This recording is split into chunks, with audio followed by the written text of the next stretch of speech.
Masih di bawah dia nih. Lama nih.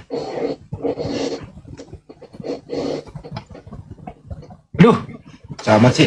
Kok jadi 2 langkah sih? Gue nyariin yang sadar, yang waras-waras. Mana nih? Mana nih? Oh ini dia nih. Bukan dia. Ini kayak itu. Nah, terus. Siapa terus? Oh beda ini mah. Oh bukan. Coba aja. Ya udah. Ini yang kemarin yang belajar dia belajar. Ya Victor, selamat malam. Iya, yang kemarin. Mantap. Ada pertanyaan baru? Masih mau bahas yang kemarin, pengen dilanjut. Oh silakan. Ini Gurunda aktif, sudah minum kopi campur Masako dan sudah angkat barbel 200 kilo. Lanjut. Oke, waktu kemarin Bang Juma menyangkal Mazmur bahwa orang-orang Yahudi tidak mengakui itu. Kalau kita mengikuti tradisi Yahudi, ya memang Yahudi tidak mengakui Mesias Yesus Kristus. Dan yang kedua yang tentang masyarakat ya, di sini memang di Yohanes 13:13 ditulisnya dalam original teks, Himei poneitime ho dadis klos hako kireus kai kalos legete eime gara. Nah, kurios ini memang bukan teos, tapi teos sudah pasti kurios. Saya ambil contoh di dalam keyakinan Bang Juma sendiri ya. Orang Islam selalu menyebutnya itu Rob. Rob belum tentu ilah, tapi ilah sudah pasti Rob. Tapi bukan berarti ketika orang Muslim menyebut Rob, bukan berarti dia bukan ilah. Maksud saya seperti itu, paham nggak? Banget. Terus ya, masalahnya di mana? Iya, dari kurios itu memang dia adalah Tuhan dari segala Tuhan, yang berarti dia adalah Theos. Berarti Anda mau mengatakan bahwa Yesus itu dewa gitu? Theos itu Tuhan. Tuhan itu akontas dalam bahasa Yunani. Mungkin dari perbedaan dari tradisi mungkin ya, tapi kalau dalam bahasa Inggrisnya itu disebutnya itu God. God itu Tuhan. Dewa, kalau dewa apa disebut apa dalam bahasa Inggris kalau dewa? Dewa dalam bahasa Inggris apa? Lord bukan? Coba aja. Waduh, open cam nih jadinya. Open cam nih. Ya coba. Kita Google Translate ya. Kita Google Translate. Ini Google Translate yang bikin Kristen ini. Google atau Yahudi ya, nggak tahu lah, bebas. Misalnya ini kita Greek. Greek itu apa, Victor? Bahasa Indonesianya? Yunani. Mantap. Nah, kita dari Indonesia ya. Ini Indonesia. Nah, kita ketik Bang Dewa. Nah, keluar ya. Nah, ini Indonesia Dewa. Sekarang ini ke Greek. Tuh. Theos. Kalau Tuhan? Nah, kita ke Tuhan sekarang. Tuhan. Arkontas. Ini ya, Tuhan Indonesia. Arkontas. Nggak pernah dipanggil Arkontas Yesus ya, Gurunda ya? Nggak pernah. Karena tentang Yesus itu tidak didapatkan di Yahudi, hanya didapatkan di Roma Yunani. Selamat datang di kebenaran. Tentang Kristen itu tidak didapatkan di Yahudi, tapi didapatkan di Romawi. Iya betul, karena memang yang Yesus. Oke, sekarang yang bukan itu, bukan. Agama Kristen ini adalah agama independen yang berdiri sendiri dengan konsep theos, logos. Itu kitab Anda adalah kitab yang berdiri sendiri, bukan kitabnya orang Yahudi yang saudara-saudara Katolik pakai. Itu adalah kitab yang dibuat sendiri. Tari Saduran terjemahan Septuaginta milik orang Yahudi itu. Iya, ya, Gurunda aku nambahin ya Gurunda ya. Ini kayaknya Victor belum ngerti dia. Gini Victor, dalam Kristen seperti yang tadi Gurunda kasih ilmunya ya, ada arkontas, ada kyrios. Arkontas Tuhan, kyrios Tuhan. Nah, sama juga dalam Arabik itu ada Rob, ada Sayyid. Rob itu Tuhan, Sayyid itu Tuhan. Makanya kalau lihat di Biblos Arab, Yesus itu di Yohanes 13:13 bukan Rob dibilangnya, mu'aliman wa sayyidan, guru dan tuan. nggak dipanggil Rob. Udah pernah buka Bu bahasa Arab? Biblos bahasa Arab. Nggak paham Arab. Saya nggak paham Arab. Iya dia. Nah ini dikasih tahu sama kita gitu. Yohanes 13:13 tahu bunyinya apa? Ya, engkau menyebut aku guru dan Tuhan kan? Nah itu. Kalau misalnya sesuai pikiran Victor harusnya kan Rob di sana. Tapi di Biblos Arab itu Sayyidan. Kalau nggak percaya ini gue kasih lihat ya. John. Nah ini Kristen cabang Arab. Nah kita tuh nggak ada masalah sama Arab. Kenapa? Karena Tuhannya sama-sama Allah. Tapi kalau kita sama Kristen Indonesia, dia beda sendiri gitu. Istilahnya ngambil dari Kristen Arab, tapi keimanannya ngambil dari Kristen Roma. Nah di sini ya.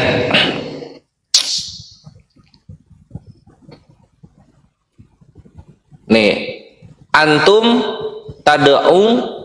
tad'unani mu'aliman wa syaidan. Tuh. Syahid ini bukan Rob. Rob itu ro sama ba, Rob. Gitu kawan-kawan. Ya, tuh ini ya. Ini Yohanes 13:13. Nah, ini foto Tuhan. Nah, foto Tuhannya Kristen, tapi yang versi Arab. Ini sama dari Coptic aja Church. Yesus tidak Gereja mengenal Koptik. Kristen kok. Nah, ya kalau si Yesus versi Arab mungkin kenal. Nah, di sini dilihat ya. Antum tad'unani mu'aliman wa syaidan. Oke. Itu. Mantap ya Victor ya. Oke, itu nanti saya pelajari lagi ya kalau itu nanti. Sip. Oke. Lanjut. Yang kedua juga Bang Juma kemarin menyangkal tentang penyaliban bahwa Bang Juma mengatakan bahwa kesaksian-kesaksian ditulis setelah wafatnya Yesus Kristus. Tapi itu tidak menghapus sejarah dan tidak menghapus faktanya juga bahwa Yesus itu telah disalib karena Yesus telah bangkit juga. Dan ini tidak bisa terbantahkan di dalam Yohanes 20:25, maka ketika murid yang lain itu padanya, kami telah melihat Tuhan belum aku melihat bekas paku dan tangannya. Lalu di Yohanes 20:27 ini Yesus udah bangkit nih ya. Kata Yesus, taruhlah jarimu di sini dan lihatlah tanganku, ulurkan tanganmu dan dicucukkan ke dalam labungku. Jangan engkau tidak percaya lagi, melainkan percayalah. Di sini Yesus sudah bangkit dan ini tidak bertentangan dengan kesaksian yang kemarin yang waktu kita bahas ya, karena di sini Yesus telah bangkit. Dan di Markus 16:14 Yesus menampakkan diri, lalu di Lukas 24:36 Yesus menampakkan dirinya berkata damai sejahtera. Ini sebelum Yesus naik ke surga. Jadi selama 40 hari Yesus bersama dengan murid-muridnya. Lalu di 37-nya muridnya terkejut. Di 38 Yesus berkata, mengapa kamu terkejut dan menimbulkan keraguan? Nah di sini Yesus bangkit. Berarti apa buktinya? Kalau Yesus tidak disalib, berarti tidak ada hari kebangkitan. Dan kesaksian-kesaksian kemarin itu tidak membantahkan kesaksian kebangkitan Yesus. Oke, Seperti saya boleh? Ya, Gurunda silahkan. Yohanes 20. Jadi gini, Yesus sebelum penyaliban itu kemudian orang-orang Farisi dan orang Taurat, ahli Taurat maksud saya datang. Guru, kami ingin melihat suatu tanda daripadamu. Tetapi jawabnya kepada mereka, angkatan yang jahat dan tidak setia ini menuntut satu tanda. Tetapi kepada mereka tidak akan diberikan tanda selain tanda Nabi Yunus. Sebab seperti Yunus tinggal di dalam perut ikan 3 hari 3 malam, demikian juga anak manusia akan tinggal dalam rahim bumi 3 hari 3 malam. Jadi kalau Anda bernarasi dia ditusuk paku dan seterusnya, ya itu tanda Yunus. Tanda Yunus ini adalah tanda yang diberikan oleh Yesus kepada angkatan jahat. Anda beriman kepada apapun itu yang terkait dengan kebangkitan pada hari ketiga, Anda masuk dalam golongan angkatan jahat. Bagaimana cara Anda mau menolak ini? Angkatan jahat ini minta tanda, angkatan tidak setia ini minta tanda, dan tidak akan diberi satu tanda pun kecuali tanda Yunus. Sebab 3 hari 3 malam Yunus di perut ikan, begitu juga anak manusia 3 hari 3 malam di perut bumi. Udah, silakan Anda bangga, ada bekas paku, ada ini. Tapi sayangnya yang percaya itu hanya untuk angkatan jahat dan angkatan tidak setia. Orang Yahudi percaya kagak? Tidak. Lalu yang percaya Kristen. Berarti Kristen ini adalah hasil dari angkatan jahat. Ibarat nih, ibarat ada sebuah monumen yang dibangun oleh penjahat. Oke, di situ tempat sesajen, tempatnya orang-orang melakukan kemudian sembahyang, menyembah, memberikan upah dan seterusnya. Ditinggal sama penganutnya, muncul orang belakangan, dijadikan juga hal yang sama. Apa bedanya kemudian? Tak ada bedanya kan? Angkatan jahat. Sesuatu yang dianggap aib oleh orang Yahudi dianggap sesuatu yang baik oleh orang Romawi. Padahal itu adalah angkatan jahat. Angkatan jahat ini minta tanda, dan tak ada tanda yang diberikan kepada mereka kecuali tanda Yunus. Sebab 3 hari 3 malam di bumi, 3 hari 3 malam di ikan, di perut ikan. Anda imani, berarti Anda adalah angkatan jahat. Silakan Anda pikirkan itu. Demikian. Ya, jadi menurut saya kalau memang itu bukan Yesus, lalu siapa yang bangkit ini? Dan murid-muridnya melihat Yesus. Dan ini kita lihat juga di Lukas 24 ayat 4-nya. Maka perkataanku telah kukatakan kepadamu, yakni harus digenapi semua yang tertulis dalam kitab Taurat dan Mazmur. Nah, di sini ada nubuatan-nubuatannya di Mazmur 22:18, segala tulang yang dapat kuhitung, mereka memandangi aku. Digenapilah di Lukas 23 ayat 35. Orang banyak di situ dan melihat semuanya. Lalu di Mazmur 22:19, mereka membagi pakaianku di antara mereka dan mereka membuang undi atas jubahku. Digenapilah di Yohanes 19:23-24. Lalu di Mazmur 22:16, kekuatanku kering seperti beling, lidahku melekat pada langit-langit mulutku. Digenapilah di Yohanes 19:28, aku haus. Lalu di Mazmur 69:22, mereka memberi aku makan pada waktu itu mereka memberi aku minum anggur. Digenapilah di Matius 27:34, lalu mereka memberi dia minum anggur, dan seterusnya di Mazmur 22, dan digenapi di Matius 27:46. Ini tidak terbantahkan nubuatan-nubuatan penyaliban Yesus.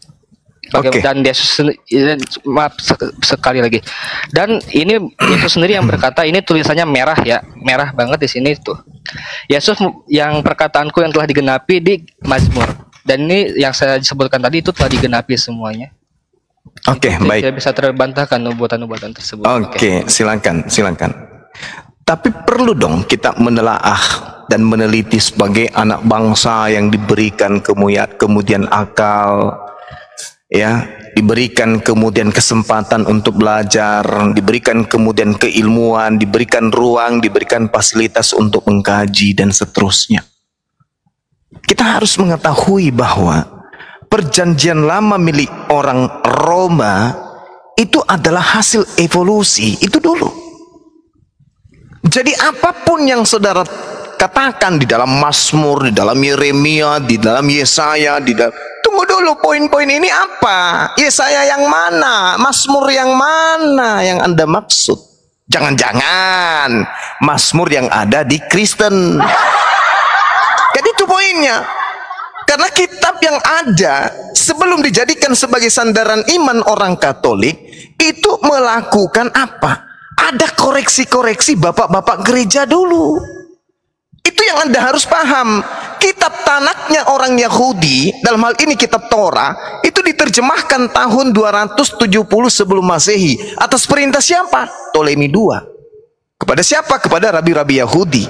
Yang kemudian di mana rabi Yahudi ini mereka sudah multi bahasa. Mereka bisa bahasa Yunani, bahasa Grek, mereka bisa bahasa Ibrani, bahasa Aramaik. Ptolemy II memerintahkan, ayo dong terjemahkan kitab Anda yang kitab Tanak itu. Jadi ketika dinasti Ptolemy II ini meminta kepada 70-an rabi untuk menerjemahkan Taurat ke dalam Septuaginta, yang perlu Anda pahami adalah orang-orang Yahudi yang dikatakan sebagai orang yang diusir kemudian atau yang ada hidup pada masa Mediterranean pada saat itu, yang diusir oleh Alexandria, di mana mereka hidup di Mesir dan dikuasai oleh orang Yunani.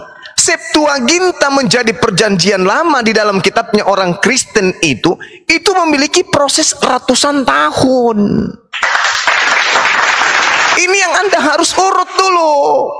Kok Kok bisa ya berkesesuaian cerita perjanjian lama dengan perjanjian baru? Ada apa? Atau ada yang mengkawinkan cerita itu dengan editan-editan atau koreksi?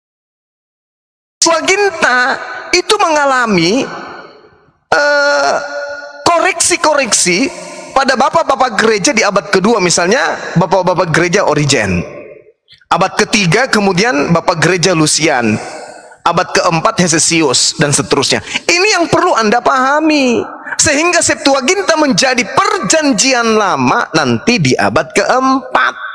Setelah kemudian konsili, lalu Kristen punya kitab dikatakan perjanjian lama, itu mulai ditulis di pertengahan abad pertama, perjanjian barunya, kemudian nanti di abad keempat dikawinkan antara kitab Septuaginta tadi yang melalui Origen, Lucian, Hesesius, dikawinkanlah dengan perjanjian baru pada abad keempat. Jadi syarat dengan keinginan Dewa Matahari diganti posisinya dengan Yesus. Itu yang pertama. Kemudian yang kedua, ketika hal ini Anda jadikan sebagai acuan, ada nubuatan, ada gini nubuatan dan seterusnya, ada nubuatan dan seterusnya. Lalu kenapa harus terjadi pembantaian? Kenapa harus ada manipulasi? Kenapa harus ada kesepakatan kejahatan? Kenapa harus ada kesaksian-kesaksian palsu? Di mana pelakunya justru pemegang kitab yang Anda sebutkan tadi. Kan lucu. Contoh, di dalam Yohanes 11, banyak di antara orang-orang Yahudi yang melawat Maria dan menyaksikan sendiri yang apa yang dibuat oleh Yesus kepada mereka. Mereka percaya kemudian. Tetapi ada yang pergi kepada orang Farisi dan menceritakan kepada mereka apa yang telah dibuat Yesus. Imam-imam kepala, 1. Orang-orang Farisi, 2. Mahkamah agama, 3. Mereka berkumpul semua. Orang yang sudah ahli Mazmur ini, orang yang sudah ahli Yeremia, orang yang sudah ahli kitab-kitab yang Anda katakan tadi, nubuat digenapi, ini mereka ahlinya. Apa sih bapak gereja ini dibandingkan mereka? Apa sih pendeta? Apa sih pastor dibandingkan imam-imam kepala mahkamah agama? Mereka ini ahli Taurat. Mereka ini adalah ahli kitab. Mereka yang punya, mereka yang pewaris dari nabi-nabi. Imam-imam kepala orang-orang Farisi memanggil mahkamah agama, berkumpul mereka dan berkata, apa yang harus kita buat sekarang? Sebab Yesus ini banyak membuat mukjizat.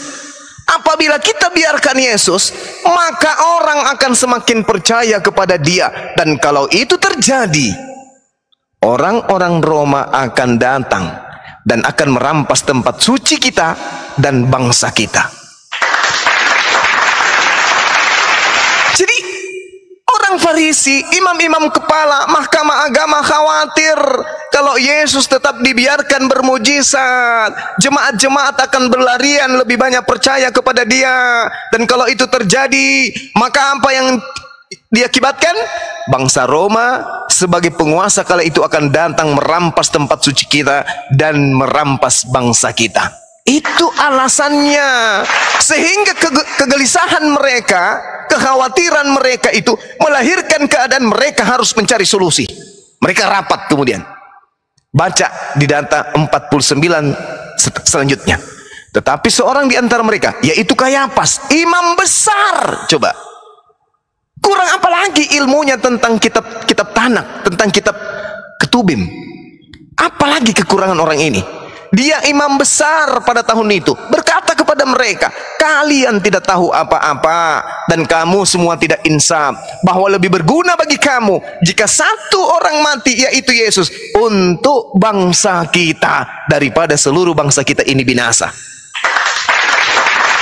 Seorang imam kepala ngomong di podium, kalian tidak mengerti dan kalian tidak insaf.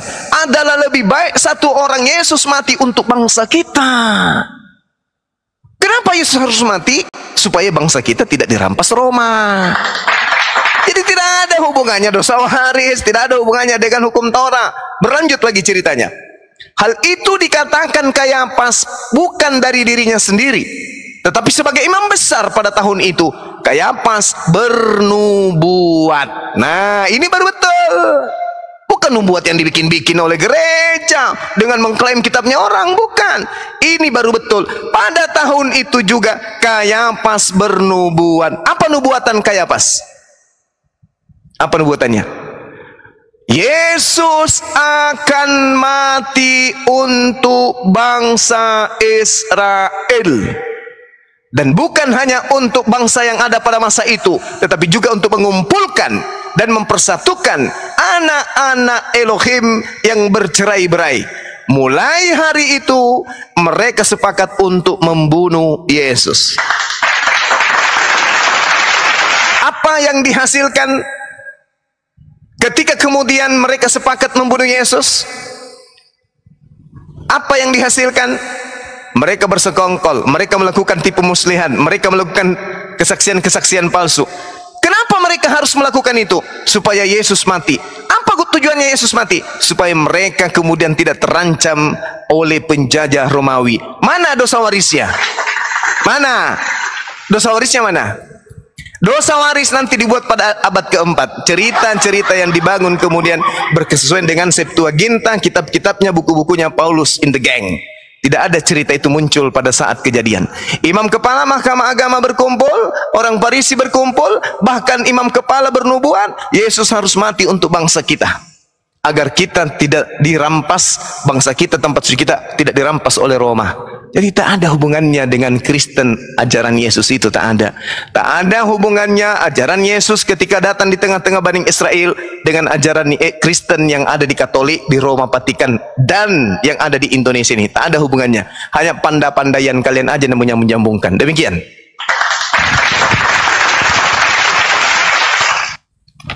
Oke, kalau kita berbicara Yahudi, ya memang jelas Yahudi menolak. Karena Yahudi menganggap bahwa Mesias memang akan turun, tapi bukan berupa Tuhan. Kalau kita mengambil sudut pandang Yahudi, ya tentu saja Yahudi akan menolak itu. Tapi bagaimana mungkin di Lukas 24-46 ini hari kebangkitan Yesus itu sendiri?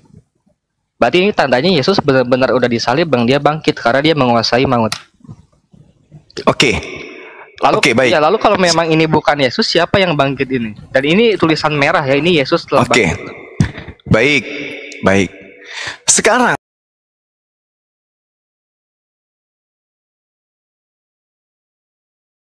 ketika saudara saya mengangkat Lukas 24, ini saya katakan kepada saudara, inilah perkataanku yang kukatakan kepadamu ketika aku masih bersama-sama dengan kamu, yakni bahwa harus digenapi semua yang tertulis tentang aku dalam kitab Taurat dan kitab Nabi-Nabi dan kitab Mazmur. Harus digenapi. Nah, kalau harus digenapi, apa yang ada di kitab Taurat, apa yang ada di kitab Mazmur, apa yang ada di kitab Nabi-Nabi, mana di dalam kitab Taurat Nabi Musa yang menceritakan bahwa orang akan datang, mati, Mesias akan datang, mati dan bangkit pada hari ketiga? Itu tertulis di mana? Yang ada di dalam kitab Taurat, Mesias jangan kau bunuh, Mesias jangan kau salib, jangan kau aniaya, jangan kau korbankan, jangan kau keluarkan darahnya, jangan kau teteskan darahnya, jangan kau ganggu Mesiasku. Itu yang tertulis. Tapi kalau dikatakan Mesias menderita, mati, bangkit pada hari ketiga, itu di mana tertulis di Taurat? Sampai 2 hari kiamat, sebelum kiamat, kalian Kristen seluruh Indonesia tidak akan pernah mampu menunjukkan. Itu yang pertama. Kedua, kalau Anda membaca kisah para rasul Lukas 24 ini, satu perikop selanjutnya, maka Anda akan menemukan cerita-cerita yang menyajikan satu keadaan yang sangat-sangat bertolak belakang dengan iman saudara. Kita lihat apa yang diterangkan kemudian Lukas 24 nomor 36 dan seterusnya. Lukas 24 ini ketika bercerita tentang kejadian, misalnya nomor 36, kita lihat di sana.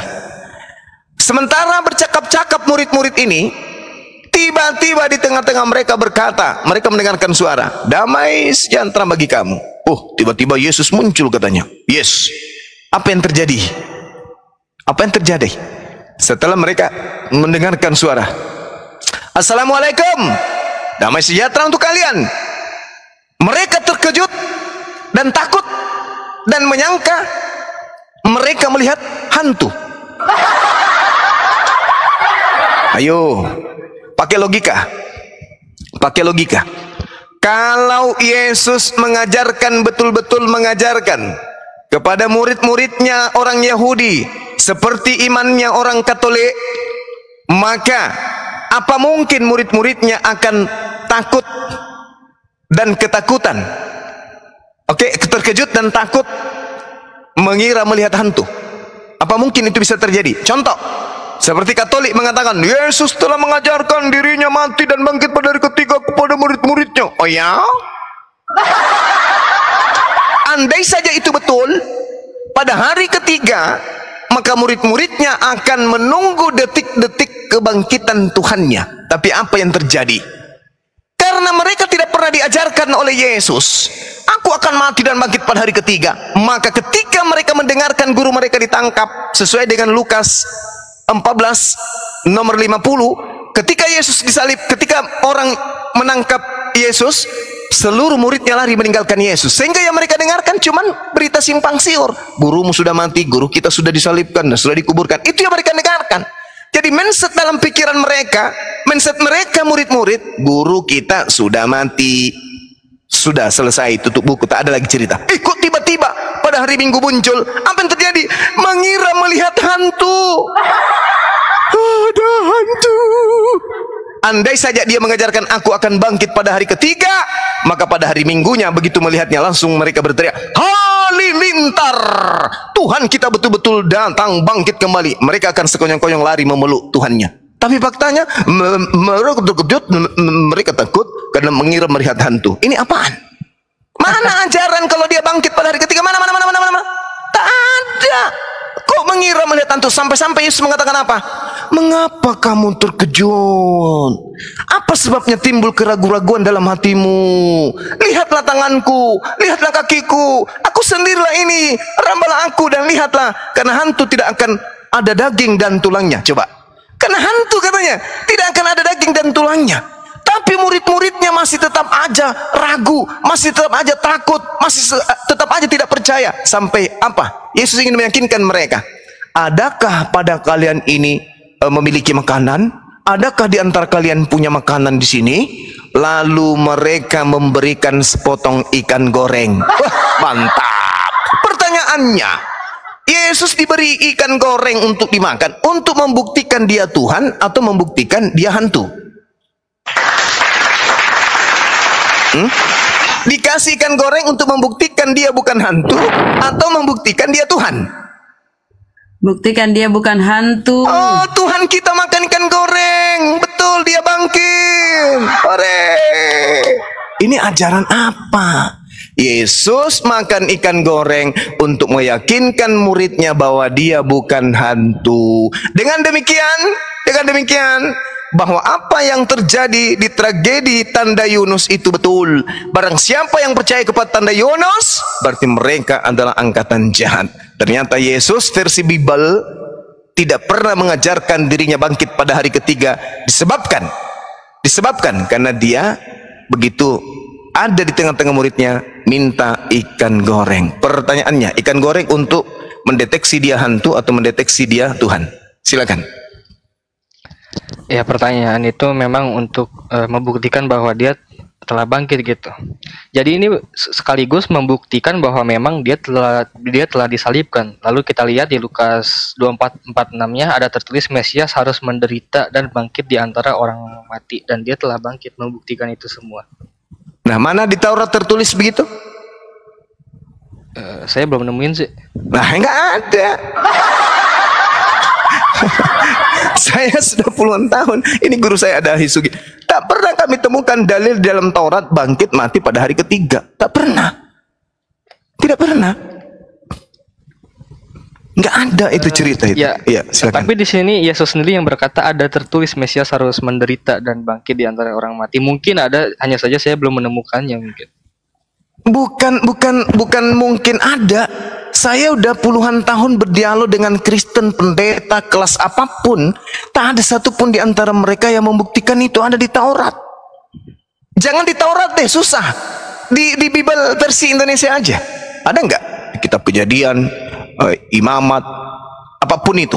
Ada nggak? Tak akan pernah ada. Artinya bahwa Lukas ini menulis sesuatu yang tidak ada.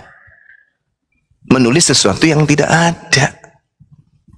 Begitu, saudaraku. Silakan. Oke. Tapi ini bagi saya tentang nubuat-nubuat Mazmur benar-benar tergenapi ya di Perjanjian Baru, dan menurut saya pribadi itu nggak terbantahkan sama sekali karena itu benar-benar tidak miss gitu ya, tidak ada kesalahan banget tentang nubuatan. Dan Bang Juma selalu membawa Galatia 3:13 terkutuklah yang di tiang salib. Oke, saya bertanya kepada Bang Juma. Bang Juma mempercayai Galatia apa enggak? Saya Jadi percaya itu tulisan. Ya, saya percaya. Jadi seolah-olah Bang Juma itu membenarkan Galatia 13, sedangkan Bang Juma berkata bahwa Paulus menyesatkan, tapi Bang Juma mempercayai Galatia 13. Jadi kita diskusi ini jangan membawa Roma, Korintus 1 dan 2, Galatia, Efesus, Filipi, Kolose, Tesalonika 1 dan 2, Timotius dan Titus, Filemon dan Ibrani. Karena menurut Bang Juma itu kan surat Paulus menyesatkan. Jadi kita gak boleh bawa-bawa itu dong. Kalau memang Bang Juma menganggap bahwa Paulus itu menyesatkan. Saya jawab. Ya. Saya jawab. Al-Quran saya mengatakan wa makaru wa makarallah. Mereka membuat makar. Apa makar itu? Tipuan. Ini terciduk Paulus melakukan tipuan. Ketika saudara saya mengatakan bahwa Mazmur berkesusahan, kita lihat apa yang Anda jadikan di Mazmur 7 ya, Mazmur 22 ya. Coba Anda lihat di Mazmur 22. Ya, betul. Coba lihat Mazmur 22. Mazmur 22 18 dan 22 19, lalu 23 sampai 24 dan 22 16. Oke.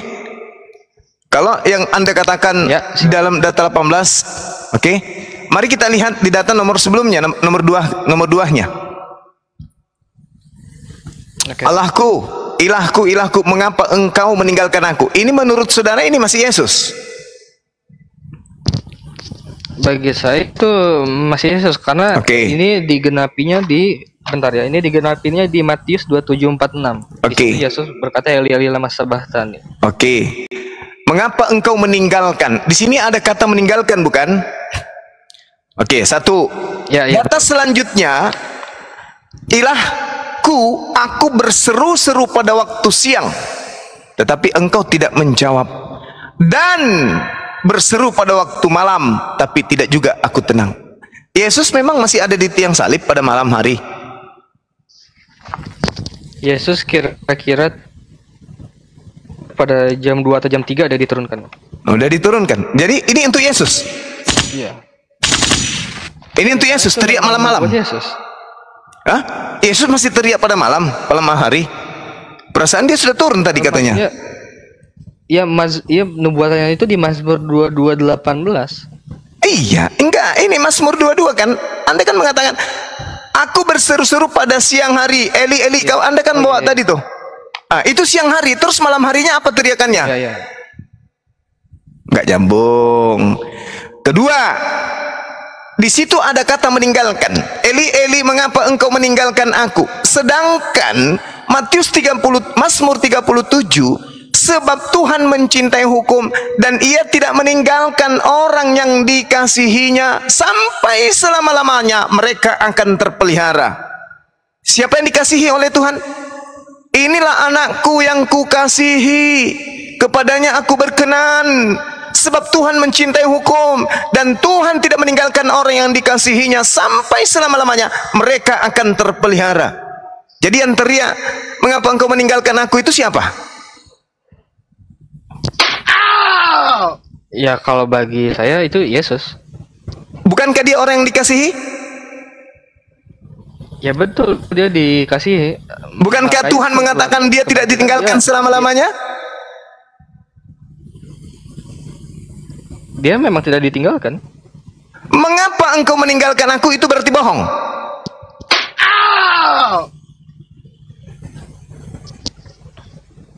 Aduh, kena lagi gua.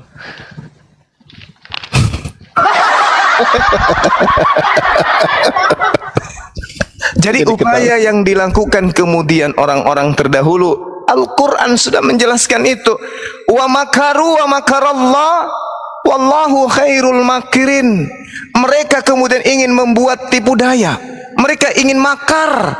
Kata Allah, yukhadi'una Allah walladzina amanu wa ma yakhda'una illa anfusahum.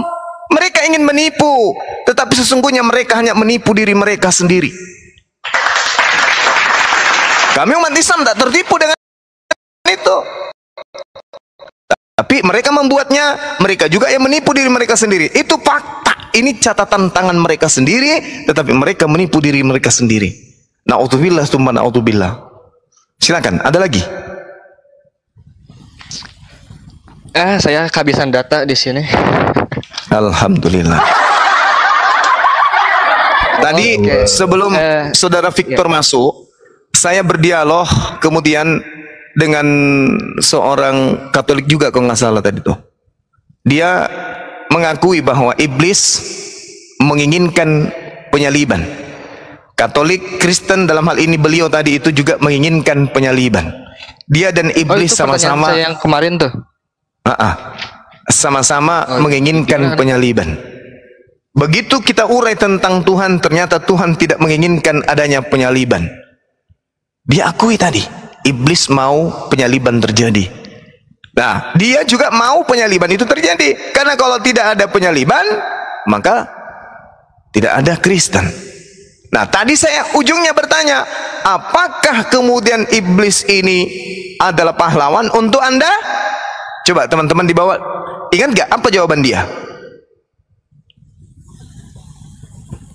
Dia katakan apa?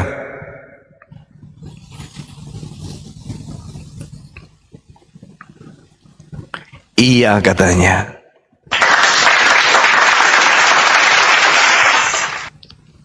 Mungkin mana? Makanya Al-Quran mengatakan wa ikhwanuhum yamuddunahum fil gayyi summa la yuqsirun. Dan saudara-saudara iblis adalah orang-orang kafir yang membantu mereka untuk menyesatkan manusia. Jadi iblis menggunakan saudaranya di dalam menyesatkan manusia. Summa la yuqsirun, dan mereka tidak akan henti-hentinya menyesatkan. Wa kanal kafiru ala rabbihi zahira, dan adalah orang-orang kafir menolong setan di dalam durhaka kepada Tuhan. Coba sederhana pembuktiannya nih, sederhana nih, mumpung ada saudara Victor. Yesus mengatakan dalam Yohanes 6 nomor 70, bukankah aku yang memilih engkau yang 12 dan satu di antaramu iblis?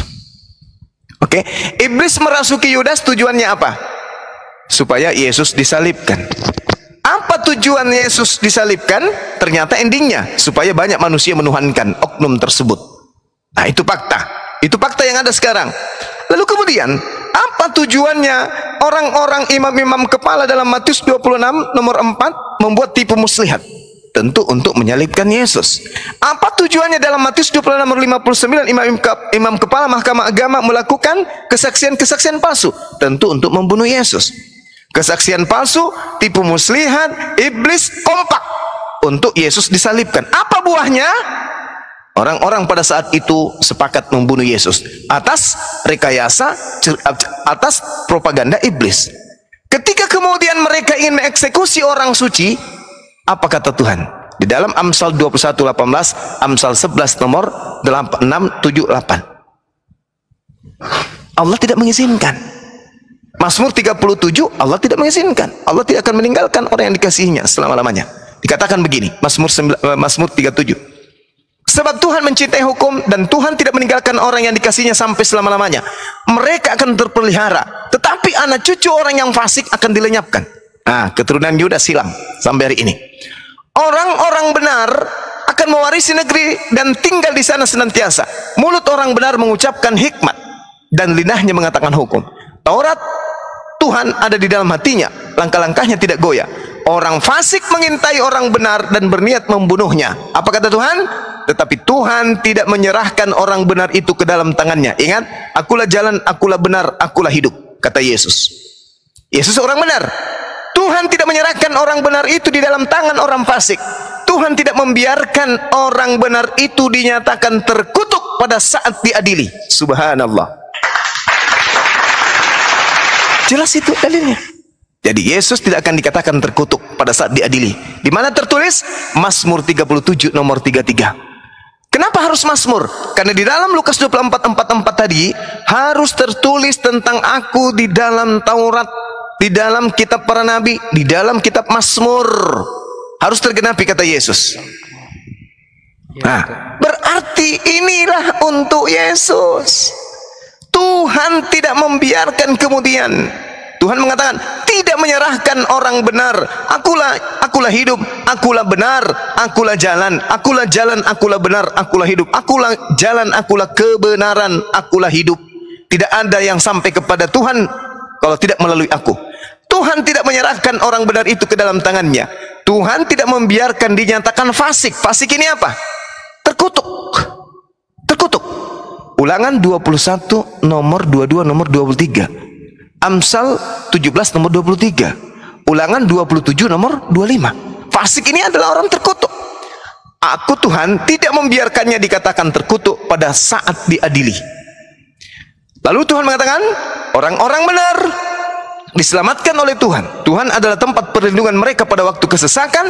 Tuhan menolong mereka dan meluputkan mereka. Tuhan meluputkan mereka dari tangan orang fasik dan menyelamatkan mereka. Sebab mereka berlindung kepada Tuhan. Ibrani 5 nomor 7.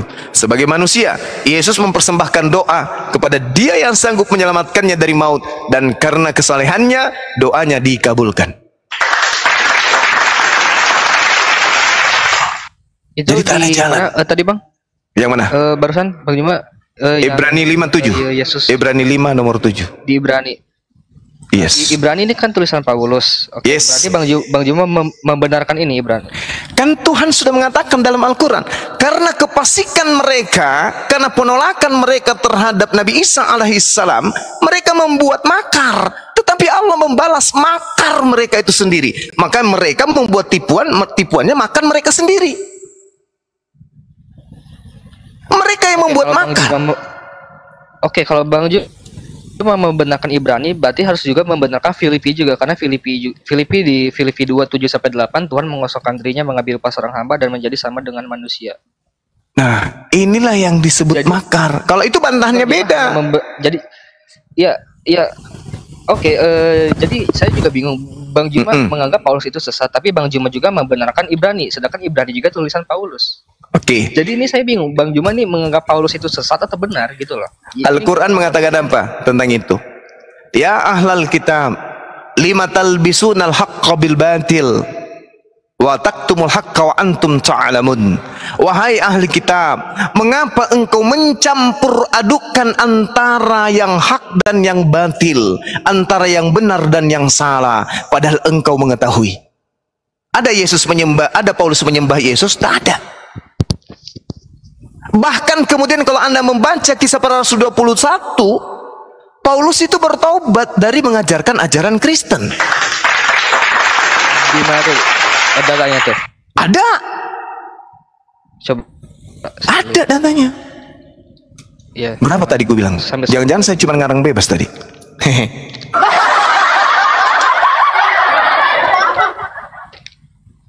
Biar saya lihat juga soalnya.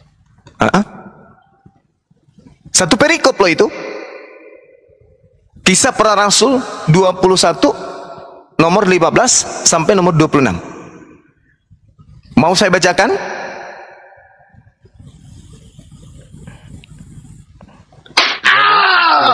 Oke, baik.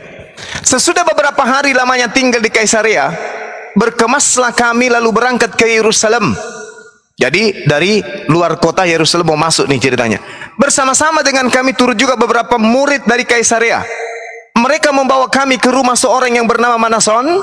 Ia dari Siprus dan sudah lama menjadi murid. Kami akan menumpang di rumahnya. Ketika kami tiba di Yerusalem, nah ini ceritanya udah tiba nih. Semua saudara menyambut kami dengan sukacita. Pada keesokan harinya, pergilah Paulus bersama-sama dengan kami mengunjungi Yakobus. Semua penatua telah hadir di situ. Paulus memberi salam kepada mereka, lalu menceritakan dengan terperinci apa yang dilakukan oleh Tuhan di antara bangsa-bangsa lain oleh pelayanan Paulus. Mendengar itu, mereka memuliakan Tuhan. Lalu mereka berkata kepada Paulus, "Saudaraku Paulus, lihatlah, beribu-ribu orang Yahudi telah menjadi percaya dan mereka semua rajin memelihara hukum Taurat. Mereka semua rajin memelihara hukum Taurat. Tetapi mereka mendengarkan tentang engkau, Paulus, bahwa engkau telah mengajar semua orang Yahudi yang tinggal di antara bangsa-bangsa lain untuk meninggalkan hukum Musa. Sebab engkau mengatakan supaya mereka jangan menyunatkan anak-anaknya dan jangan hidup menurut adat istiadat kita, yaitu hukum Taurat. Jadi bagaimana sekarang? Tentu mereka akan mendengar bahwa engkau telah hadir di Yerusalem ini, sudah kembali ke Yerusalem. Sebab itu, wahai Paulus, lakukanlah apa yang kami katakan ini. Di antara kami ada 4 orang bernazar. Bawalah mereka bersama-sama dengan engkau. Lakukanlah pentahiran, pensucian dirimu bersama-sama dengan mereka. Dan tanggunglah biaya mereka sehingga mereka dapat mencukurkan rambutnya. Maka semua orang akan tahu bahwa kabar yang mereka dengar tentang engkau di luar sana itu tidak benar sama sekali. Oke? Supaya orang mendengarkan, supaya orang tahu kalau kamu dilihat mempersembahkan kemudian pentahiran dirimu dengan persembahan seperti tradisi kita, maka mereka akan tahu segala kabar yang mereka dengar tentang engkau itu sama sekali tidak benar, melainkan bahwa engkau tetap memelihara hukum Taurat. Tetapi mengenai bangsa-bangsa lain yang telah menjadi percaya, sudah kami tuliskan keputusan kami, yaitu mereka harus menjauhkan diri dari makanan yang dipersembahkan kepada berhala, dari darah, dari daging binatang yang mati dicekik, dan dari pencabulan. Pada hari berikutnya, Paulus membawa orang-orang itu serta dengan dia, dan ia mensucikan, dia mentahirkan diri bersama-sama dengan mereka, lalu masuk ke bait Allah untuk memberitahukan bila mana pentahiran akan selesai dan persembahan akan dipersembahkan untuk mereka masing-masing. Subhanallah. Kira-kira kalau orang Yahudi melakukan persembahan, apa persembahannya? Manusia atau hewan? Paulus di sini mempersembahkan apa? Hewan atau manusia? Subhanallah. Ini Paulus bertaubat dari mengajarkan ajaran Kristen. Apa kata imam pada saat itu? Tetapi mengenai bangsa-bangsa lain yang telah menjadi percaya, sudah kami tuliskan keputusan kami, yaitu mereka harus kembali memelihara hukum-hukum. Lalu kemudian apa kata orang itu?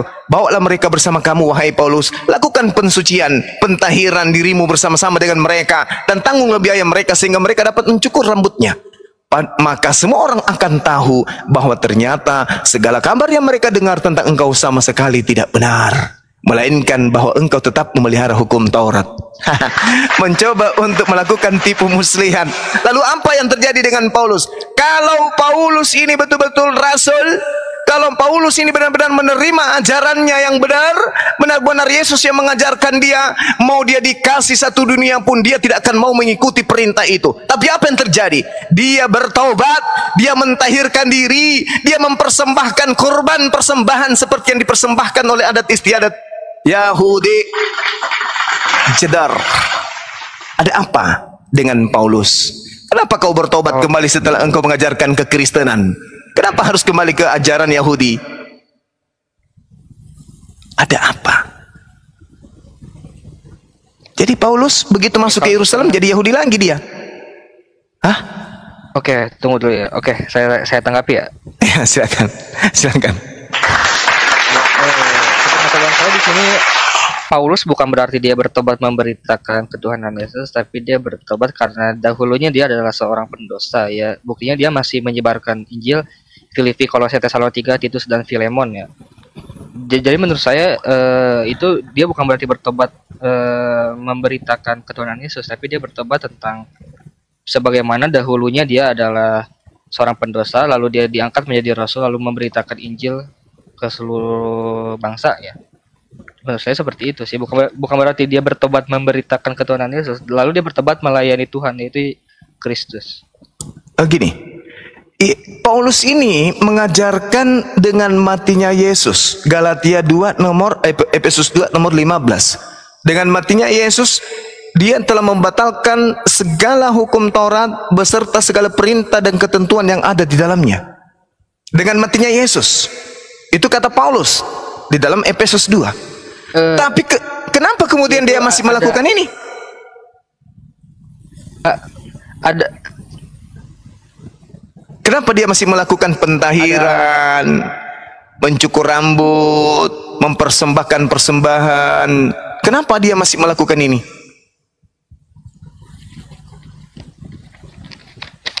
Bentar ya. Kan itu di ayat selanjutnya ada Bang di situ Bang. Ayat selanjutnya. Apa yang dikatakan di sana? Di 16-nya, dan di situ melalui Kristus dan jadi memang bukan berarti hukum Taurat itu batal, karena apa? Manusia tidak akan kuat menjalani hukum Taurat. Aduh, justru kalau saudara, begitu Paulus ini mencoba untuk bertaubat dari mengajarkan ajaran Kristen, pada hari berikutnya Paulus membawa orang-orang itu dengan dia dan mentahirkan, mensucikan diri. Coba, mensucikan diri bersama dengan orang-orang ini. Kok Paulus harus mensucikan diri? Hanya gara-gara Paulus membatalkan hukum Taurat? Lalu kemudian dia masuk ke dalam bait Allah, memberitahukan bila mana pensucian akan selesai dan persembahan akan dipersembahkan untuk mereka masing-masing. Ini apa ini maksudnya? Coba. Lalu apa yang terjadi di data berikutnya? Ketika masa 7 hari itu hampir berakhir, orang-orang Yahudi yang datang ke Asia melihat Paulus dalam bait Allah. Lalu mereka menghasut rakyat untuk menangkap dia. Padahal tadi Paulus ini sudah bertaubat loh. Sudah bertaubat. Sudah mempersembahkan kurban dan seterusnya, persembahan. Orang-orang Yahudi kemudian apa yang dikatakan? Hai orang-orang Israel, tolong, inilah orang yang bernama Paulus di mana-mana mengajar orang untuk menentang bangsa kita dan menentang hukum Taurat dan tempat ini. Dan sekarang ia membawa orang-orang Yunani pula masuk ke dalam bait suci dan menajiskan tempat ini. Coba, orang-orang Yahudi pada saat itu berteriak, tolong, orang-orang Israel, hai orang-orang Israel, inilah orang yang di mana-mana mengajar orang untuk menentang bangsa kita dan menentang hukum Taurat.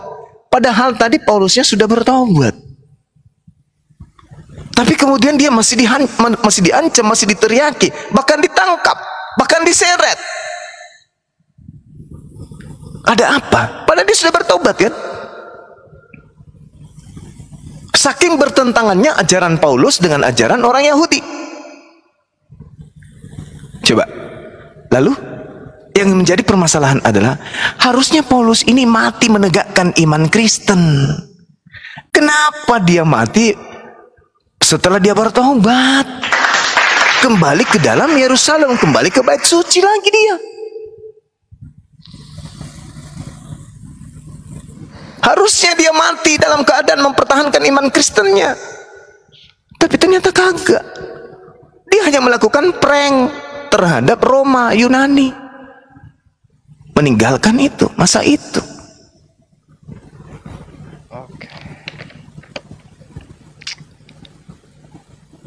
Oke, itu saya jadikan PR mungkin ya. Saya masih belum bisa jawab kalau itu.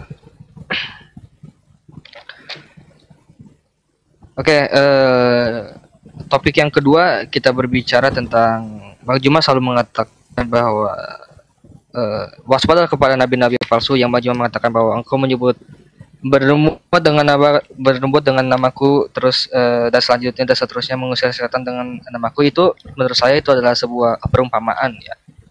Karena memang tidak semua Kristen itu masuk ke dalam kerajaan surga, melainkan dia yang melakukan kehendak Bapa.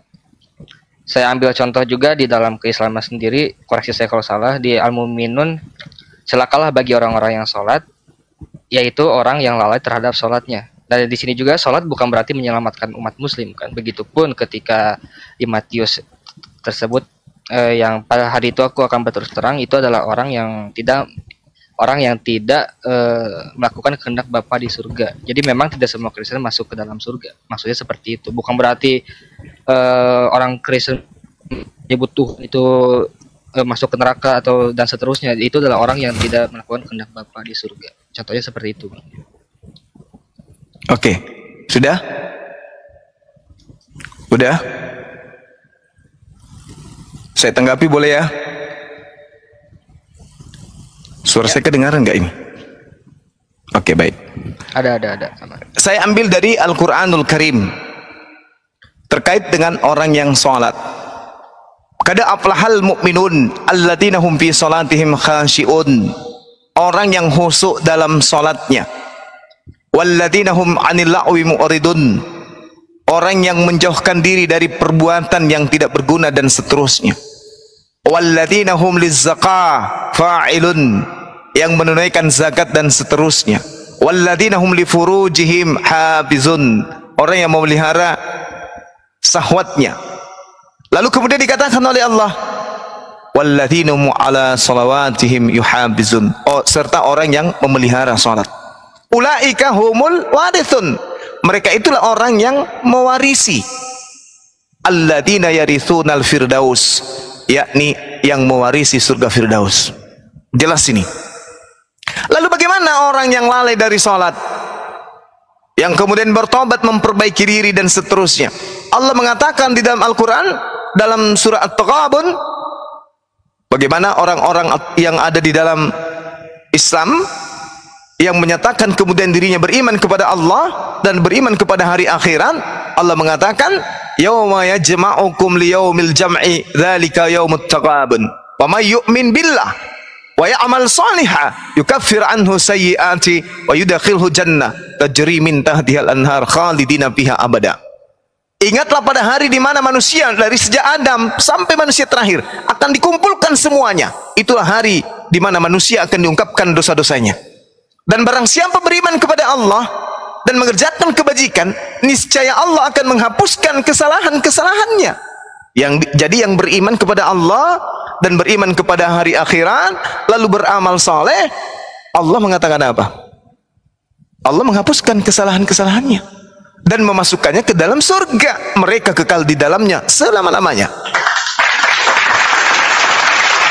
Nah, sekarang kita masuk. Oke, cukup segitu. Ke Matius dulu. Nah, sekarang kita masuk ke dalam Matius nih.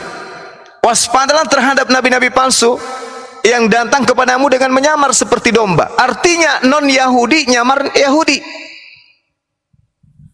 Tetapi sesungguhnya mereka adalah serigala yang buas. Dari buahnya kamu akan mengenal mereka. Nah, dapatkah orang memetik buah anggur dari semak duri dan buah arak dari rumput duri? Demikianlah pohon. Jadi ceritakan pohon. Demikianlah pohon yang baik menghasilkan buah yang baik. Maksudnya ajaran yang baik, agama yang baik akan menghasilkan penganut agama ajaran yang baik. Jadi kalau agama itu baik, maka agamanya umatnya akan baik. Sedangkan pohon yang tidak baik menghasilkan buah yang tidak baik. Tidak mungkin pohon yang baik itu menghasilkan buah yang tidak baik. Agama yang baik, agama yang benar maksudnya. Jadi pohon ini adalah agama. Sedangkan buah itu adalah ajaran. Ataupun pohon yang tidak baik itu menghasilkan buah yang baik. Dan setiap pohon yang tidak menghasilkan buah yang baik pasti ditebang dan dibuang ke dalam api. Jadi dari buahnya kamu bisa mengenal pohon itu. Dari buahnya. Jadi kalau buahnya sudah ada yang rusak, buahnya sudah ada kelihatan sebagai buah palsu, nabi palsu, maka semuanya agamanya yang salah. Batangnya yang harus ditebang. Bukan oknumnya saja, tapi agamanya. Kan Yesus mengatakan, setiap pohon yang tidak menghasilkan buah yang baik. Artinya, setiap agama yang tidak menghasilkan kemudian ajaran yang baik akan dibuang dan dilemparkan ke dalam api. Dari buahnya kamu melihat dia memanggil aku Tuhan, bermujizat pakai nama Yesus, mengusir setan pakai nama Yesus, apalagi bermujizat pakai nama Yesus, bernubuat pakai nama Yesus. Agama ini pohon, ajarannya itulah yang kita lihat, memanggil Yesus, bernubuat pakai nama Yesus, itu ajarannya. Jadi kalau ada ajaran agama yang kemudian mengajarkan memanggil Yesus Tuhan, bernubuat pakai nama Yesus, mengusir setan pakai nama Yesus, tetapi tidak melakukan kehendak Tuhan yang ada di langit, kehendak Tuhan adalah apa? Perjanjian lama. Maka dia akan dienyahkan, kata Yesus, enyahlah daripada aku, kalian semua adalah pembuat kejahatan. Nah, andai saja Bung, 1 menit terakhir, andai saja orang yang berbicara dengan Yesus pada saat itu berkumpul dengan kita hari ini, orang-orang yang Yesus katakan waspadalah akan datang kepadamu, nabi-nabi palsu. Dari buahnya kalian akan mengenal dia. Kalian di sini andaikan hidup sesama dengan kita, menatap agama Kristen dan menatap agama Islam, kira-kira kalau ditanya nih, buah-buah dari nabi palsu yang diajarkan Yesusmu kepada kalian itu ada di mana menurut kalian? Di Islam atau di Kristen? 100 berjuta % pasti mereka akan mengatakan buahnya ada di Kristen. Kenapa? Karena hanya di Kristen Yesus dipanggil Tuhan, mengusir setan, bernubuat, bermujizat pakai nama Yesus. Itu hanya ada di Kristen. Maka buah dan batangnya, Kristen dan penganutnya harus dilemparkan ke dalam api neraka. Silakan. Ya itu kan di ayat selanjutnya, melainkan dia yang melakukan kehendak Bapa di surga gitu. Oke. Sekarang di mana kehendak Bapa di surga ibadah di gereja? Itu ada di Kisah Para Rasul 7:48 sampai 49, lalu di 1 Korintus 3:16, di Kisah Para Rasul 20 sampai 20 ayat 28, dan di Efesus 2:21 sampai 22, lalu Matius 16:18 Yesus menyatakan, aku pun berkata kepadamu, engkau adalah Petrus dan di atas batu karang ini aku akan mendirikan jemaat dan alam maut tidak akan menguasainya. Itu adalah gereja. Kalau kehendak Bapa agar orang menyembah Yesus di mana?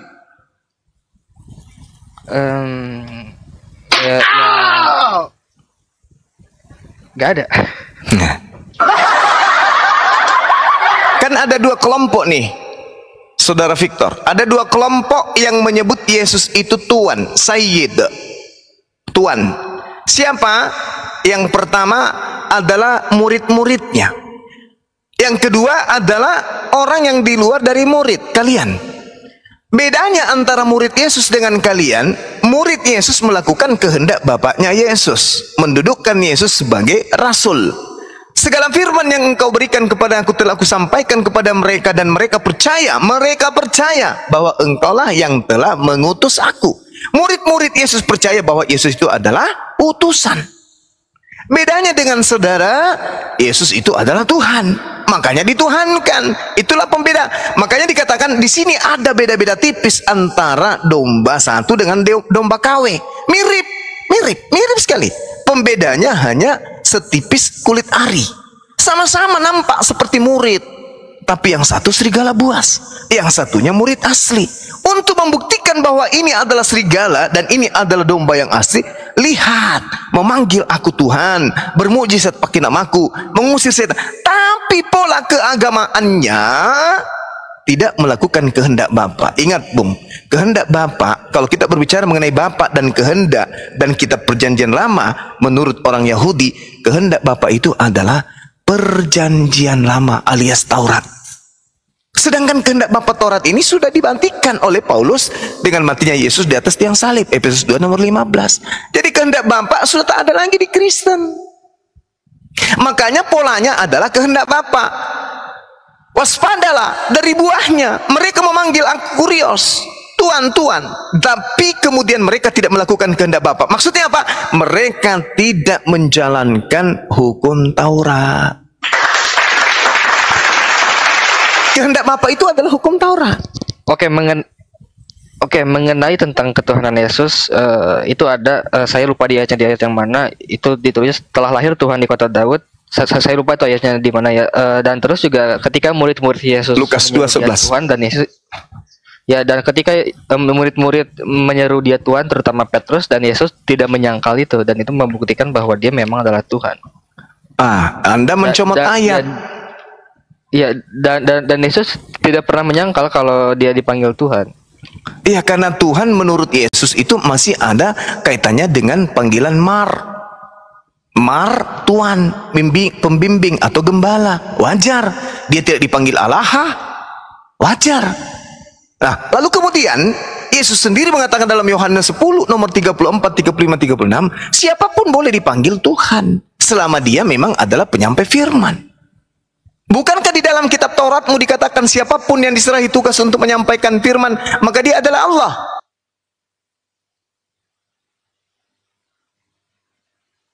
Waduh. Ada yang laporin kayaknya. Mantap, Bang Victor diskusinya. Warahmatullahi wabarakatuh. Ya, waalaikumsalam warahmatullahi. Terima kasih, Os, sudah ditarik, Os. kok hilang? Ya, sepertinya ada yang report sambil nunggu kita ngisi waktu. Nah gitu dong Bang Victor diskusinya kan. Terima fakta, terima data gitu. Lambat laun kan Anda akan menerima data dan kebenaran. Iya, saya juga Setuju. diskusi pasti menggunakan data lah yang konkret gitu. Cuma gak asal ngomong doang gitu. Iya. Mantap, mantap, mantap, mantap. Tapi ini persoalannya siapa sih main report ini? Ada aja ya. Nah itu dia. Padahal asik diskusinya, nggak mengganggu. Ini ilmu, main report segala. Oke ya. Juga di marijuana bang, makanya saya sedikit-sedikit hafal lah isi-isi kitab. Oke. Boleh ya? Silakan. Kita lanjut ya, sedikit ya. Lanjut dulu. Iya. Jadi tadi itu di dalam Matius 7 itu nggak selesai sampai di situ. Bukan sampai enyahlah daripadaku kalian semua pembuat kejahatan, bukan. Bukan hanya sampai di situ. Di data nomor 24-nya dikatakan apa? Setiap orang yang mendengarkan perkataanku ini dan melakukannya, ia sama dengan orang yang bijaksana yang mendirikan rumahnya di atas batu. Kemudian turunlah hujan dan datanglah banjir, lalu angin melanda rumah itu, tetapi rumah itu tidak rubuh sebab didirikan di atas batu. Tetapi setiap orang yang mendengarkan perkataanku ini tapi tidak melakukannya, maksudnya Anda nih, saudara Victor, sudah mendengarkan perkataan ini tapi tidak melakukannya, dia sama dengan orang yang, mohon maaf, dia sama dengan orang yang bodoh yang mendirikan rumahnya di atas pasir. Kemudian turunlah hujan dan datanglah banjir, lalu angin melanda rumah itu sehingga rubuhlah rumah itu dan hebatlah kerusakannya. Nah, sekarang kita buktikan mana kehendak Bapa kemudian agar kalian menyembah Yesus. Tak ada. Itulah yang dimaksud membangun akidah di atas remah-remah puing kayu lapuk. Ditanya tentang akidah yang mendasar, kenapa kamu menyembah Yesus? Itu adalah Tuhanku, itulah Tuhan yang mendatang menjelma-jelma. Oh, hebat kali dilihat dampaknya dari luar itu. Oh, mantap kali. Ketika ditanya, mana keinginan Tuhan agar kau menyembah anak Maria? Oh, tak ada, Pak. Seketika kena hujan, hancur rumah itu. Ternyata dia membangun rumah di atas pasir. Ini Yesus mengatakan itu. Mana perintahnya supaya orang itu menyembah Yesus? Mana perintahnya supaya ibadah hari Minggu? Mana perintahnya? Mana? Tak ada, Pak. Ini cuma kokohan aja. Oh, nampak dari luar aja hebat. Kalau menyanyi, bergemuruh sampai langit ketujuh. Ditanya hal sepele tentang akidah, mana legitimasi kemudian dari Yesus tentang ini, tentang itu? Enggak ada. Itu ada di dalam di Bible, ada di dalam Injil, ada di dalam kitab, ada. Itu aja terus. Inilah yang dikatakan oleh Yesus, dari buahnya kamu akan mengenal mereka. Tapi kalau umat Islam ditanya, siapa Tuhanmu? Allah. Mana dalilnya? Innani anallah la ilaha illa ana. Kenapa kamu puasa? Mana dalilnya? Ya ayyuhalladzina amanu kutiba alaikumusiyam. Kenapa kamu ini? Ini dalilnya, ini dalilnya. Kenapa ini? Karena mereka umat Islam itu membangun rumahnya di atas pondasi batu karang. Tapi kalau teman Kristen ditanya, kalian ibadah hari Minggu? Iya. Mana perintahnya? Apa ya perintahnya ya? Mana perintahnya beribadah di rumah atau di gedung atau di tempat ibadah di mana di dalamnya masuk orang yang berkulup, orang yang tidak mandi tahir, orang yang pakai alas kaki? Mana? Sementara di Yeremia, di Yesaya, imamat ketika mereka masuk ke dalam bait suci, mereka mentahirkan diri, mereka mandi besar, mereka wudu, mereka membasuh tangan, membasuh kaki, membasuh wajah, mereka mensucikan diri, mereka tidak makan babi, mereka mensunatkan kulupnya baru masuk ke bait suci. Itu kehendak Bapa. Terus kehendak siapa kalian begini ibadahnya? Mana legalitasnya? Enggak ada. Hancur. Nah, inilah yang dikatakan oleh Yesus. Al-Quran pun mengatakan demikian. Al-Quran juga mengatakan demikian, bahwa mereka melakukan satu tindakan ibadah hanya mengikuti nenek moyang mereka saja. Tak ada dalilnya, tak ada perintahnya. Padahal Yesus, Bung, di dalam Matius 23 nomor 1, nomor 2, nomor 3 jelas, jangan kau mengikuti orang Farisi, ahli Taurat dan orang Yahudi. Ahli Taurat dan orang Farisi, mereka menduduki kursi Musa, tetapi mereka kemudian tidak mempraktekkan apa yang menjadi perintah Bapak. Saya kira begitu, saudara-saudara sekalian. Moga-moga apa yang kita sampaikan ada manfaatnya, utamanya manfaatnya kepada saya sendiri, untuk diri saya sendiri. Silakan. Oke, jadi kesimpulannya dari kita bahas yang tadi tentang kebangkitan, lalu tentang nubuat-nubuat, terutama tentang nubuat, Bang Juma mengatakan bahwa imam besar ini tidak ada apa-apanya dengan pendeta, tidak apa-apanya dengan gereja-gereja. Yang sekali lagi saya mengatakan, kalau kita membawa tradisi Yahudi, memang betul Yahudi itu menolak tentang kedatangan Yesus Kristus sebagai Mesias. Makanya Yahudi sampai sekarang dia menunggu Mesias yang akan datang. Dan terus yang tentang Tuhan, engkau akan diusir, engkau akan membuat kejahatan, engkau membuat kejahatan gitu, dan seterusnya. Itu memang bagi mereka yang tidak melakukan kehendak Bapa di surga. Saya rasa itu saja sudah cukup. Sekarang saya ada pertanyaan ke Bang Juma tentang mengenai keislaman. Buktikan kepada saya kalau Nabi Muhammad itu adalah seorang nabi, bukan nabi palsu, bahwa dia diutus untuk muka bumi ini tanpa menggunakan Al-Quran, tanpa menggunakan hadis, karena percuma juga sebagai Kristiani tidak mengimani Al-Quran dan tidak mengimani hadis. Jadi buktikan ke saya kalau dia memang nabi tanpa dalil Al-Quran dan tanpa dalil hadis. Silahkan. Oke, baik. Jadi dalam kehidupan kita sehari-hari nih, orang itu disebut hebat bukan karena banyak harta. Orang itu disebut hebat, mulia, luar biasa, bukan karena dia itu punya jabatan tinggi. Bukan.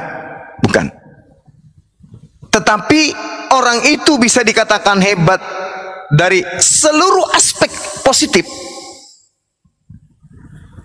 dikarenakan orang itu banyak dijadikan sebagai contoh suri teladan oleh orang, manusia, makhluk hidup yang bukan hanya sesaman dengannya, yang bukan cuma seabad, 2 abad, 3 abad, tapi ribuan abad.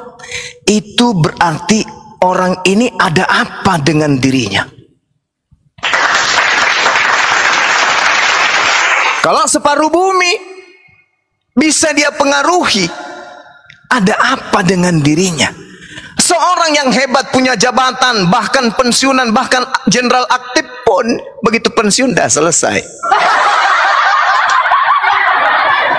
Tapi ketika ada orang yang memiliki sinar cahaya, perilaku, perbuatan, tita, sabda yang bisa dijadikan sebagai acuan dalam pola kehidupan manusia, zaman apapun manusia itu hidup, ini berarti orang ini bukan manusia biasa ini. Kalau dia hidup pada zaman penyembahan dewa-dewa, dia bisa didewakan orang ini. Dia bisa jadi dewa bagi orang-orang yang lemah akal, bahkan bisa jadi Tuhan bagi orang-orang yang hanya modal percaya. Bagaimana dengan baginda Rasulullah Muhammad sallallahu alaihi wasallam? Presiden kita sudah berapa di Indonesia ini? Semuanya ikut beliau. Presiden, orang kelas 1 di Indonesia ikut sama beliau. Coba, pola kehidupannya bertuhan, mengabdikan diri kepada Sang Pencipta, diikuti dasar negara kita. Bayangkan itu. Ini fakta. Saya tidak bawa Al-Quran, saya tidak bawa hadits, tapi kenyataannya, faktanya. Kalau dibandingkan Lukas, siapa pengikutnya Lukas? Markus, siapa pengikutnya Markus? Paulus, siapa pengikutnya Paulus? Yesus, mana pengikutnya Yesus? Tak ada.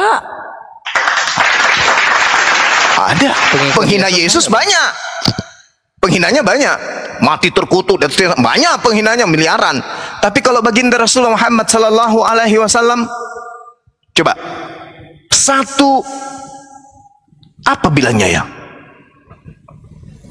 Bangsa Arab, ya, semua ikut kepada titahnya, ikut kepada perintahnya, ikut kepada suri teladan yang dia bawa. Kalau dia manusia biasa, Bung. Begitu dia meninggal, orang pada bubar.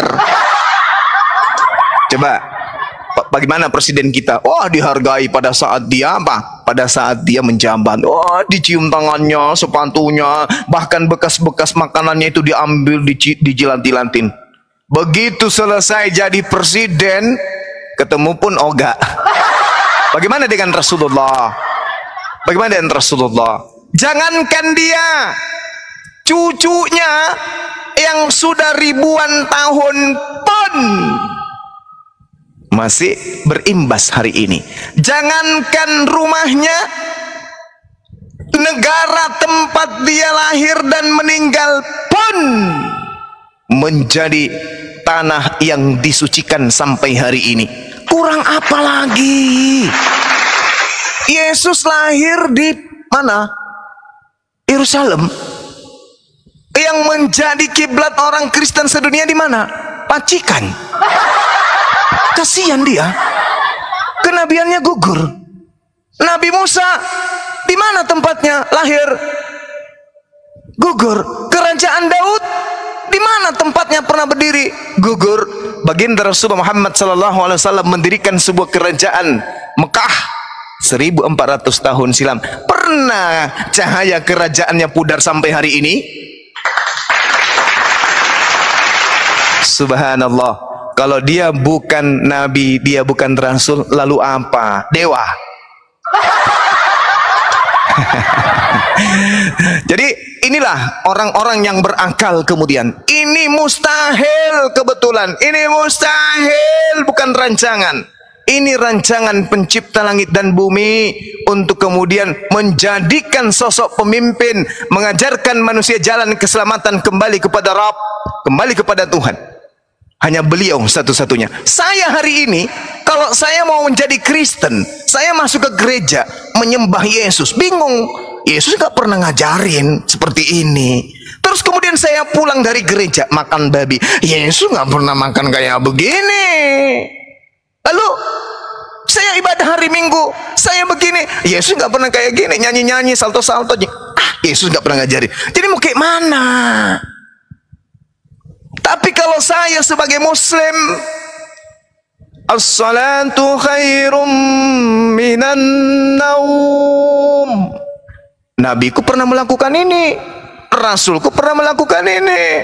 Saya berzakat, saya berinfak, saya melakukan apapun. Ini Nabiku pernah lakukan. Bukti bahwa dia itu adalah Nabi. Dia bukan cuma Nabi, dia Rasul. Dia Rasulullah wa khataman nabiyyin.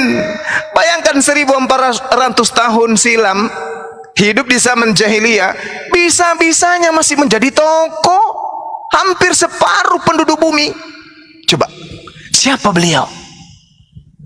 Presiden Soeharto menjabat 30 tahun kurang lebih. Setelah itu buyar. Malah muncul orang-orang yang menghina menista dari orang-orang yang pernah dibaikin. Tapi Rasulullah 1400 tahun silam, orang Arab mana yang menghujat beliau? Bangsa Arab dari keturunan mana yang mencerca beliau? Tak ada. Tak ada. Sekurang-kurang ajarnya kemudian Syiah, mereka menghargai Nabi Muhammad. Coba.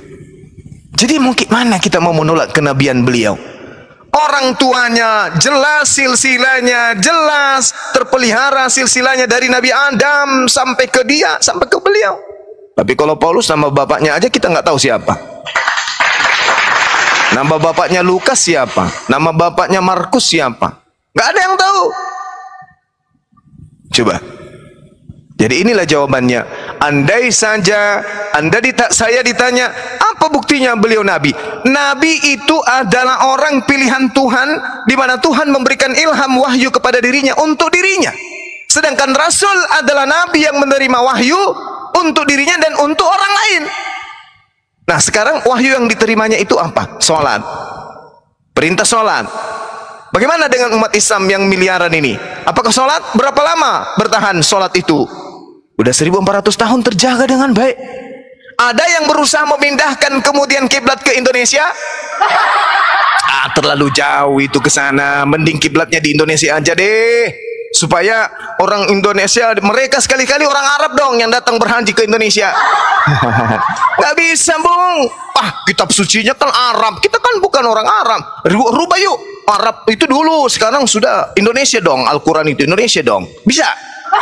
Nggak bisa. Sehebat apapun kebencian Eropa, bangsa Barat ke Arab, ke Islam, sebenci apapun mereka kepada Nabi Muhammad sallallahu alaihi wasallam, berkongkok-kongkok sedunia orang-orang kafir membenci Rasulullah dengan segenap kekuatan yang mereka punya untuk menggantikan Al-Quran menjadi bahasa Inggris atau bahasa yang mereka punya, tidak akan pernah sekuat apapun kebencian mereka kepada Rasulullah. Contoh simple aja, orang Amerika tidak senang dengan Rasulullah, dikatakan Rasulullah ini dan itu. Tapi ketika ada umat Islam di tengah-tengah orang Amerika akan minta Al-Quran.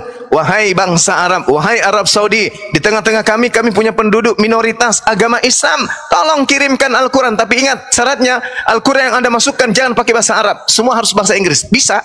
Bisa mereka melakukan itu? Tidak akan pernah bisa. Itulah bukti kenabian beliau, membawa hukum, tonggak tiang hukum yang meluluhlantakkan hukum-hukum yang ada di atas muka bumi 1400 tahun silam. Oke. Ini saya baca dia adalah abid. Abid itu apa ya? Abid terbaik. Abid maksudnya apa ya? Abid? Mana abid?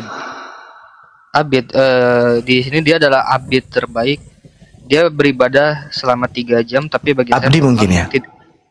Ya, menurut saya, bagi saya tidak mungkin dia nabi palsu. Dia beribadah orang yang menyembah Tuhan, orang yang merendahkan diri, hamba Allah, abid, penyembah Tuhan. Iya betul. Ya, ahli ibadah. Di sini dia ditulis dia beribadah selama 3 jam. Bagi saya memang tidak mungkin dia beribadah kepada Tuhan yang hanya fiksi ya. Terus yang saya baca juga di sini, sebelum dia jadi nabi, dia orangnya jujur, amanah, dan dapat dipercaya. Tapi memang bagi saya tidak mungkin orang yang jujur, amanah, dan dapat dipercaya dia berbohong mengaku sebagai nabi ya. Bagi saya seperti itu. Ini sebelum dia jadi nabi, dia udah terkenal jujur dan amanah. Mungkin saya masih harus mempelajari lagi ya Bang Juma. Saya juga masih cari. Silakan. La ikraha fiddin, silakan. Ya, saya masih membanding-bandingkan keagamaan dulu mana, karena hidup ini bagi saya gimana ya, takutnya saya menyebut Tuhan yang salah, maka ketika saya mati saya masuk ke neraka, saya juga kan takut dengan sisa neraka. Makanya saya mencari kebenaran juga, mana Tuhan yang benar, mana agama yang benar, karena keimanan kita akan dipertanggungjawabkan setelah kita kematian ya gitu. Masya Allah. Ya, silakan. Ya, silakan. Mungkin segitu aja dulu. Mungkin saat saya datang lagi. Baik. Maaf kalau ada kata atau ada kalimat yang kurang berkenan ya, Bung. Saudara Victor. Ya. Victor ini usia berapa sih? Ya, kenapa? Usia berapa sekarang? Saya masih muda, baru 24. Waduh, anak-anak kecil rumahnya. Alhamdulillah, Masya Allah. Ya, adik saya rumahnya ini. Iya. Oke Bang Juma, baik. Kalau ada salah kata ya. Sama-sama, saya pun minta maaf kalau ada kata-kata saya yang kurang berkenan. Oke. Siap. Salam.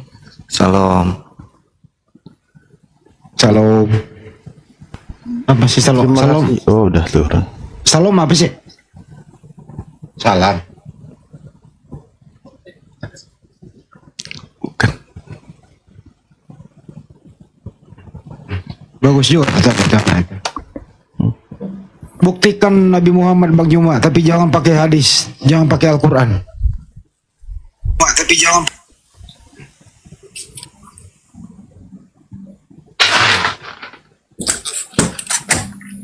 Ya, mungkin tadi dia itu bertanya sebenarnya abid gitu, orang yang suka beribadah atau orang yang menghamba kepada Allah. Bang Juma monitor. Cuma dia menyebutnya cuma abid. Wih, ada lagi nih Bang Juma nih. Satu nih. Bang Juma. Saya paman. Beliau kasihan lah lagi minum, bikin jangan kopi terus apa yang udah